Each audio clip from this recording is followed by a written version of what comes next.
Hello guys! Welcome to my room. Ayan, ngayon lang uli eh. Ayan guys, samahan nyo akong maglinis sa aking kwarto at ayusin at magpalit ng bedsheet. Ayan, napakagulo. Ayan guys, yun nakakita ng maleta dun guys. Hindi po ako uuwi, kaya may maleta dun. Actually guys, yung maleta na po na yun ay laman po niya ay ang aking mga pang winter. Ayan guys. Ayan, dati noon nakasako night lang ang aking mga pang winter na iba. So may napulot akong maleta sa likod. So kinuha ko kasi dito guys pag yung mga nagtutourist galing from China or when, ayan, tinatapon na nila guys. Lalo na hindi naman nila kailangan. So ayan, maganda pa naman. So pinulot ko para paglagyan ng aking mga pang winter. At easy lang siyang kasing iayos guys kesa sa nakasako na ito ay nakabox. Ayan, tignan nyo yung nasa gilid ko guys. Ayan, mga nakabox-box yan, diba? Napakagulo.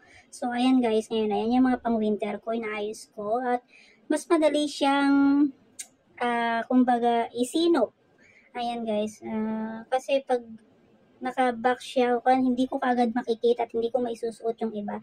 Nung lumalabas pa ako guys, ayan, ay naisusuot ko lahat yan. Pero ngayon guys, hindi na. Yung dalawang nakahanger na yun na lang ang naisusuot ko ngayon pag lumalabas ako at may bibilin ako sa labas. Ayan, kung malamig na malamig yung pula po at kung medyo mainit lang naman at mahangin ay yung isa naman po na manipis. Yan suot ko po guys ay pangbahay ko lang. Ganyan po ang attire ko pag nakapangbahay lang. Ayan. Yan, ang attire ng mga katulong dito sa Hong Kong guys. Ayan, napakahirap na ikon dahil punong-puno po at mahirap pong i-press. Ayan, nahihirapan akong i-press. Ayan guys, siguro maraming mga katulong dito sa Hong Kong ang ganyan. Maraming mga basura.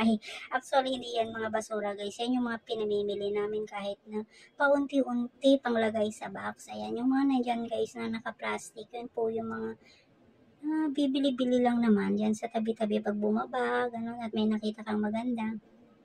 Ayan. So, diba guys, napakadali lang. Ayan, alisin mo lang. Tapos pag summer na, ay tatago mo siya ng mas mabilis.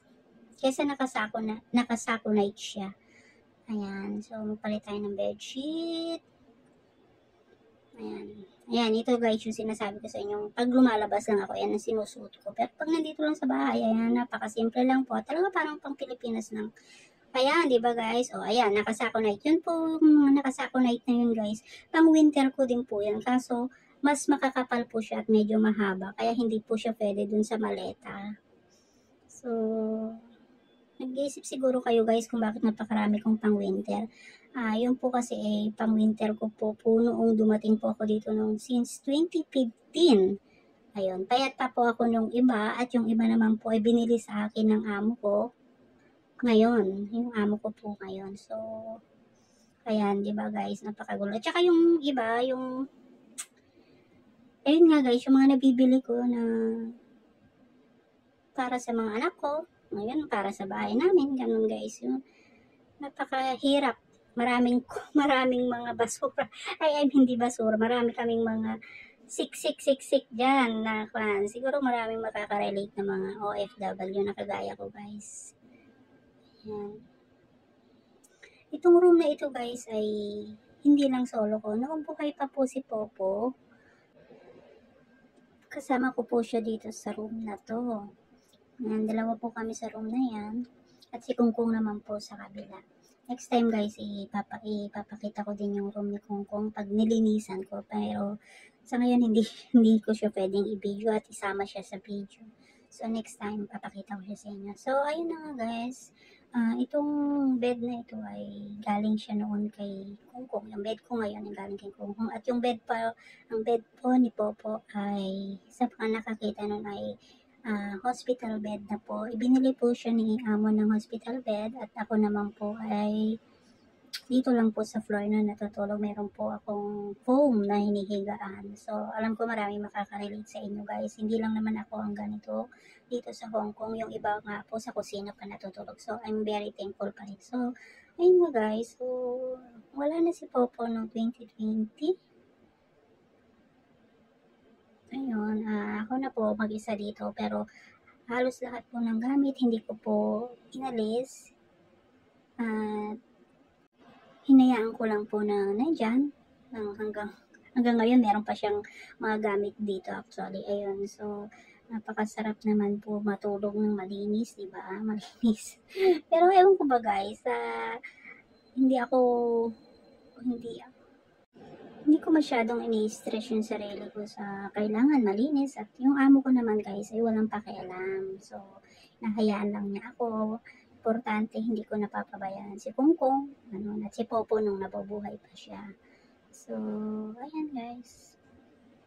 Masarap ang buhay dito. Yun ang sabi nila sa mga nakakakita sa akin dahil more on paupo-upo lang ako pero hindi nila alam din guys kung ano talaga yung pinagdadaanan ko rin naman.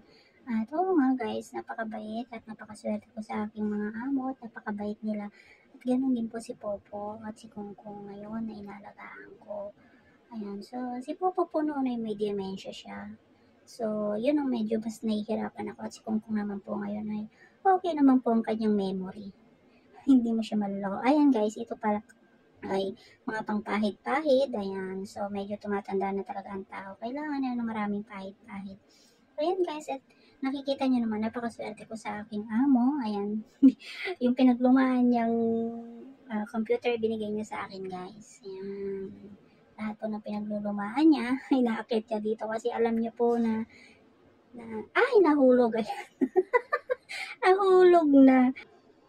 Ayan, sa mga nakakita guys na meron akong computer, ayan, ay binigay lang po ng aking amo. Ayan, yung pinaglumaan po niyan, binigay niya dito sa akin sa taas dahil alam niya po na boring. Ayan, boring ako minsan dahil pag lumabas naman ako, si Kongkong naman ang nanonood sa labas sa salas. Ayan, at saka syempre hindi ko naman naiintindihan yung mga pinapanood nila dun sa salas. So, ayan, dinala niya dito yan, computer na yan guys sa akin. Tagal na yan dito sa akin. Ayan, linis-linis ng konti. Ayan, kunyari lang yan guys. Linis-linis. Ayan. Lahat ng gamit yan guys sa akin. Diba? Ang gulo. Ang gulo ng aking kwarto. Sinipag lang guys. Kaya ayan, kunyari naglilinis. So, ayan. Ay, ito guys, ang aking mga pagkain ay tinatago. Ayan, marami akong pagkain guys na nakatago. Kaya ako naman po ay tumataba. Ito na guys, malinis na at maayos na ang aking kwarto. Hindi man po kalinisan pero alam ko masarap matulog mamayang gabi. Sana may katabi. Ayan guys, so hanggang dito na lang guys. Salamat sa pagsama at panonood ng aking vlog. Thank you very much. I love you guys.